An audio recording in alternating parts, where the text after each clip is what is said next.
বিয়ে মণ্ডপে অদ্ভুত কাণ্ড করে শরৎকে বিয়ে করলো সার্থক স্যার।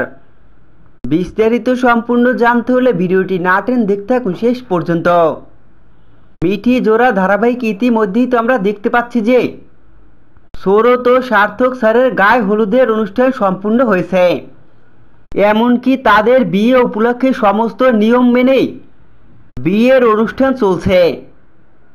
দেখা যায় সার্থক স্যার শরৎকে বিয়ে করার জন্য বরের সাজে শরতের বাড়িতে এসে পৌঁছায়। আর তখনই রায় সার্থক স্যারকে বরণ করে বাড়ির ভিতরে নেয়। এরপরই দেখা যায় বিয়ে মণ্ডপে বিয়ের পিঁড়িতে বসে রয়েছে সার্থক স্যার। এদিকে শরৎকেও পিঁড়িতে করে বিয়ে মণ্ডপে নিয়ে আসা হয়। সেখানে পুরোহিত মশাই সমস্ত নিয়ম মেনে তাদের বিয়ে পড়াচ্ছে। শুভ দৃষ্টি হচ্ছে, মালা বদল হচ্ছে। বিয়ের মন্ত্র পড়ার পরে পুরোহিত মশাই সার্থক স্যারকে বলছে, এবার সিঁদুর দান নেও, এবার কনেকে সিঁদুর পরিয়ে দাও।